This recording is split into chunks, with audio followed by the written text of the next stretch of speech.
Hello সবাইকে, good morning. আজকে আবারও একটি নতুন দিন শুরু করছি তোমাদেরকে সঙ্গে নিয়ে।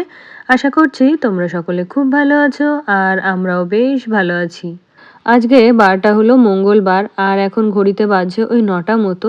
আর এই ৯টা থেকেই তোমাদের সাথে ব্লগটা শুরু করলাম।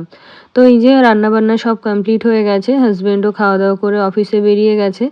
আর এখন ছেলের জন্য একটু টিফিন তৈরি করে নিচ্ছি। তো গতকালকে দিয়েছিলাম নুডলস। তো আজকে ভাবলাম ওকে একটু কড়াইশুঁটির কচুরি করে দিই, কারণ এটা খেতেও ভীষণ ভালোবাসে। ওই যে আগে একদিন সানডে করে বানিয়েছিলাম, তো সেদিনও খুব পছন্দ করেছিল। তো এর মধ্যেও আরেকদিন বলছিল আমাকে এগুলো করে দেওয়ার জন্য। তো যেহেতু কোনো প্রিপারেশন ছিল না, তাই আর কি ওকে আর করে দিতে পারিনি। তো আজকে ভাবলাম যে একটুখানি করে ওকে টিফিনে দিই আর কয়েকটা রেডি করে রাখি, যাতে ও সন্ধ্যাবেলার টিফিনে খেতে পারে। যেহেতু ওর স্কুল আবার ছুটি পড়ে যাবে সরস্বতী পুজোর কারণে। তো সেই জন্য খুব বেশি নিইনি, অল্প কিছুই করে রেখে দিয়েছি কয়েকটা, আর কয়েকটা ওকে স্কুলের জন্য টিফিনে দেবো। তো এদিকে দেখো তার সঙ্গে একটা আলুর দমও বসিয়েছি। তো ও সকাল থেকেই বলছিল মা কড়াইশুঁটির কচুরি দাও, আর সেই দিন যে আলুর দমটা খেয়েছিলাম আমাকে ওই তরকারিটাই দেবে।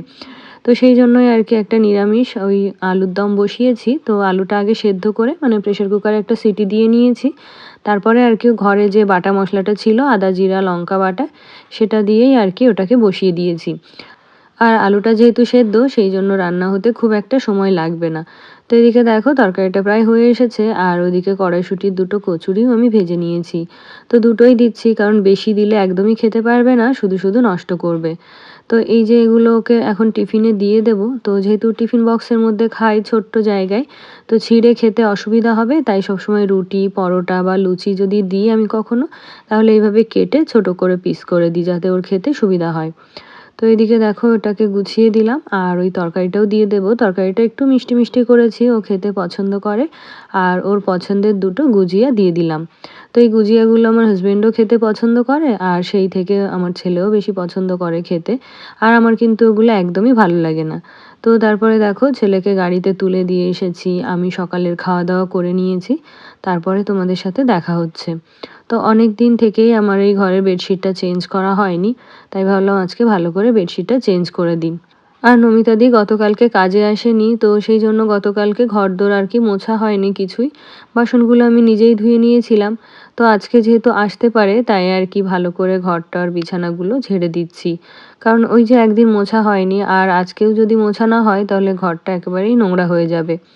তো একদিন ঘর না মুছে রেখে দেওয়া যায়, কোনো অসুবিধা হয় না। তবে ২ দিন বা ৩ দিন হয়ে গেলে না, ঘরের মেঝে এত ধুলো হয়, ঘরটা পুরো ধুলোর জন্য সাদা হয়ে থাকে। তো সেই জন্য মানে একদিন কাজ করতে আসেনি, ঘর মোছেনি সেটা ঠিক আছে। তো ২ দিন না এলে বা ৩ দিন না এলে তখন কিন্তু নিজেদেরকেই মুছে নিতে হয়। তো এদিকে বেডশিটটা চেঞ্জ করে দিয়েছি, সঙ্গে বালিশের কভারগুলোও দিয়ে দিলাম। আর বেডশিটটা আজকে দেবো না কাচতে, কারণ আজকে অনেক জামাকাপড় রয়েছে। তো সেগুলোকে আগে কাচতে দেবো, আর সব জামাকাপড়ের সঙ্গে যদি বেডশিট কাচতে দিই, তাহলে বেডশিটটা ভালো করে পরিষ্কার হবে না। তো বেডশিটটা যেদিন কাচবো সেদিন শুধুমাত্র বেডশিটই দেবো, আর টাইমারটাও একটু বেশি করে দিয়ে দেবো, যাতে খুব ভালো করে কাচা হয়। তো এদিকে বিছানাটা তো গুছিয়ে নিলাম, আর এখন এই যে ফার্নিচারগুলো ডাস্টিং করে নেব। তো সকাল থেকে তোমাদের সাথে আমার ব্লগ শেয়ার করা হয়নি এই কারণেই, যে সকালের দিকে আমার খুব একটা কাজ থাকে না। তো ওই যে প্রত্যেকদিন তোমরা দেখো ও রান্না করতে আসে, আমি সমস্ত কিছু ওকে দেখিয়ে দিয়ে আসি। তো সেই মতো করে ও রান্নাবান্না করে দিয়ে চলে যায়। তারপরে ও চলে গেলে হাসব্যান্ডকে খাবার দিই, ছেলেকে একটু বই পড়াতে হয়। তো আজকেও আর কি সেই রকম করেই চলছিল। তো ও যখন রান্না করছিল তখন আর কি ছেলেকে ঘুম থেকে তুলে পড়তে বসিয়েছিলাম। তারপরে হচ্ছে হাসব্যান্ডও রেডি হলো, ওকে খেতে দিলাম। তারপরে মানে এতটা সময় আর কি ছেলের পিছনেই দিয়েছি। তারপরে ওকে পড়ানো শেষ করিয়ে, স্নান-দান করিয়ে এই যে টিফিন করে স্কুলের গাড়িতে তুলে দিয়ে এলাম। তারপরে আমি একদম ফ্রি। না হলে কি হয় বলো তো, একদম সকাল থেকে তোমাদের সাথে ব্লগ শেয়ার করতে গেলে ছেলেকে আর বই পড়ানো হয় না। তো ভাবছি সকালবেলা যতটা সময় হাসব্যান্ড ছেলে বাড়ি থাকে ততটা সময় ওদেরকেই সময় দেব। তারপরে ওরা বেরিয়ে গেলে আমার কাজকর্ম শুরু করব, আর সেগুলোই তোমাদের সাথে শেয়ার করব। তো এদিকে আমার ঘরটা খুব ভালো করে ক্লিন করে নিয়েছি, আর এখন এই যে ঝাড় দিয়ে নেব। তো কি বলতো, প্রত্যেক দিন ঝাড় দেওয়ার সময় খাটের তলাটা মানে যতদূর পর্যন্ত ঝাঁটাটা যায় ততদূর যদি একটু ঝাড় দিয়ে নিই, তাহলে কিন্তু খুব একটা নোংরা জমতে পারে না। যেহেতু প্রত্যেক দিন খাটের নিচেটা মোছা হয় না, তো সেই জন্য প্রত্যেক দিন যদি একবার করে ঝাড় দিয়ে নিই, তাহলে যে বড় বড় ধুলোগুলো বা ধুলোর যে লেয়ারটা খুব একটা পড়তে পারে না। তো এইদিকে দেখো 2 পাশ থেকেই কিন্তু আমি ঝাড় দিয়ে নিলাম। আর শুধুমাত্র ওই কর্নারটা, একটা কর্নার বাকি থাকে যেটাতে মানে ঝাড় দেওয়া হয় না। তো যেদিন ওটাকে মোছা হয় সেই দিন ওই কর্নারটা ভালো করে মুছে নেওয়া হয়।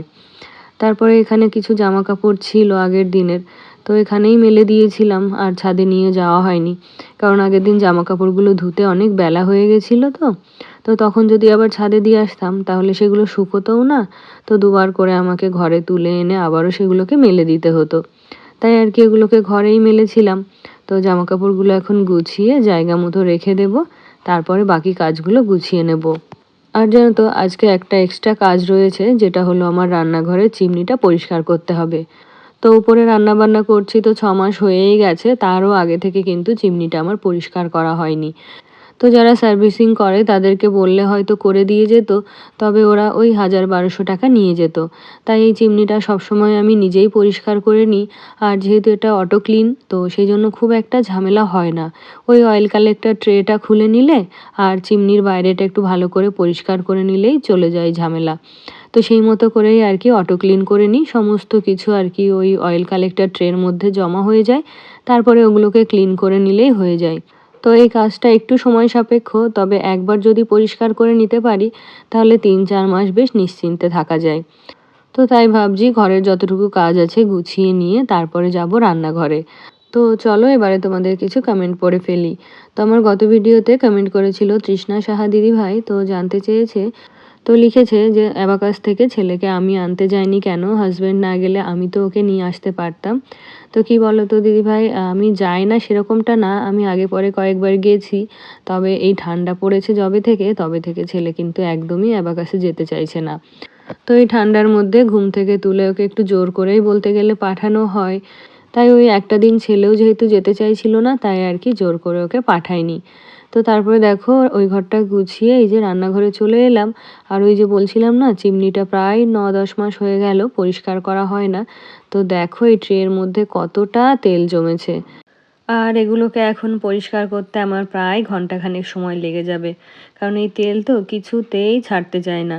তো সার্ফ দিয়ে তারপরে হচ্ছে গরম জল দিয়ে এগুলোকে ক্লিন করতে হবে। আর তারপিন তেলেও পরিষ্কার হয়, তো এখন যে কন্ডিশনে এটা রয়েছে তারপিন তেল দিয়ে এটাকে পরিষ্কার করলেও পরিষ্কার করা যাবে না। তো ওটাকে খুলে তো ওখানে তেল ঝরাতে রেখে দিয়েছি। আর এই যে চিমনির বডিটাকে এখন হচ্ছে মুছে নিলাম। আর এই যে ভিতরের যে ফিল্টারটা এটাকেও এখন খুলে ভালো করে মুছতে হবে। মুছতে বলতে ওই তেল দিয়ে আর কি এটাকে পরিষ্কার করতে হবে। আর ওই ফিল্টারটা যেহেতু ২ লেয়ার, তো উপরের লেয়ারটা তো একটু ঘষা দিলে পরিষ্কার হয়ে যায়। তবে ভিতরের দিকে যে লেয়ারটা রয়েছে ওটা পরিষ্কার করা ভীষণ টাফ। তো এখানে একটু ভিনিগার আর বেকিং পাউডার দিয়ে পরিষ্কার করছিলাম। তো যেহেতু অনেক বেশি নোংরা তাই কিন্তু ওটাতে খুব একটা কাজ হয়নি। পরে এটাকে ছাদে নিয়ে গিয়ে গরম জল, সার্ফের জল ওগুলো দিয়ে ভালো করে পরিষ্কার করে এনেছি। আর এখন এটাকে আরেকবার ভালো করে মুছে নিচ্ছি। তো এই যে অনেক দিন থেকেই ভাবছিলাম কাজটা করব করব, তো কিছুতেই আর কি সময় করে করা হচ্ছিল না। আর এখন জানো তো কি মনে হয়, যতটুকু যা সংসারের কাজকর্ম থাকে মনে হয় ততটুকু করে নিয়ে নিজের যত্ন করি, নিজেকে সময় দিই। আর এই শীতের শেষের দিকটা, এই সময়টা যেহেতু না শীত না গরম থাকে, তো এই সময় শরীর ভীষণ অলস হয়ে যায়। কোনো কিছু করতেই ভালো লাগে না, মনে হয় মানে কাজকর্ম ফেলে সারাদিন শুধু শুয়ে বসে থাকি।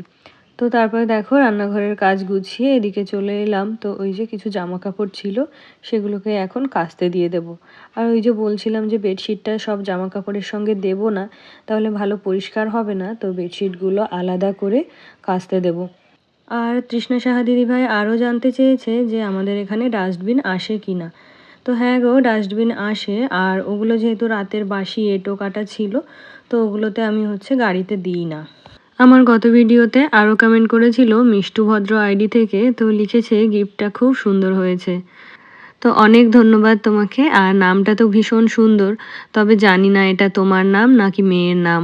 আর কমেন্ট করেছিল অ্যালেক্স ডেইলি ব্লগ থেকে। তো তোমাদের সকলকে জানাই অসংখ্য ধন্যবাদ আর অনেক অনেক ভালোবাসা। তোমরা সকলে খুব ভালো থেকো আর এভাবেই আমার পাশে থেকো। তো তারপরে দেখো চলে এলাম বেসিনটা ক্লিন করতে। আর আমার বেসিনের একটা প্রবলেম হলো কি, যে বেসিন ওয়েস্টটা যে লাগিয়েছি এটা কিন্তু খুব বেশি মেনটেন করতে হয়। আর এটাকে একটু বেশি মেনটেন করতে গিয়ে এর উপরের যে স্টিলের কালারটা সেটা একদম উঠে গেছে। তো এখন দেখতে ভীষণ বাজে লাগে, তবে বহু শখ করে আর কি এই বেসিন ওয়েস্টটা লাগিয়েছিলাম। এটা কি বলতো, ওই টিপটপ টাইপের, এটাতে জলটা বেসিনের মধ্যে আটকে রাখা যায়, আবার ওটাকে প্রয়োজন অনুসারে ছেড়েও দেওয়া যায়।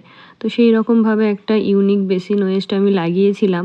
তো ওই যে বললাম খুব বেশি মেনটেন করতে হয়, তো ওটাকে খুব ভালো করে ক্লিন করে তারপরে দেখো স্নানটাও সেরে নিয়েছি। আর এখন যাব ঠাকুর ঘরে।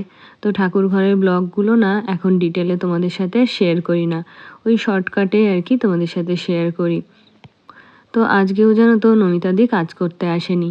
তো এরপরে এই যে পুজো কমপ্লিট করে আবার এখন আমাকে বাসনগুলো ধুতে বসতে হবে। তো আগে থেকে জানিয়ে দিলে স্নানের আগে যদি বাসনগুলো ধুয়ে নিতাম তাহলে খুব একটা অসুবিধা হতো না। তবে এই যে স্নানের পরে বাসন ধোয়াটা কিন্তু বড্ড খারাপ লাগে।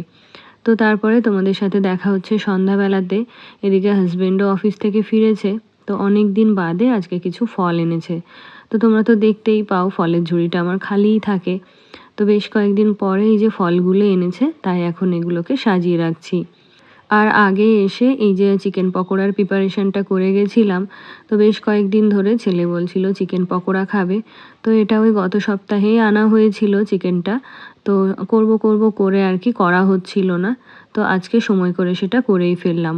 আরও কিছুটা চিকেন রয়ে গেছে, যেটা অন্য একদিন করে নেব। আজকে তবে এখানেই শেষ করছি। তোমাদের সাথে আমার আবারও দেখা হচ্ছে নেক্সট ব্লগে। টাটা।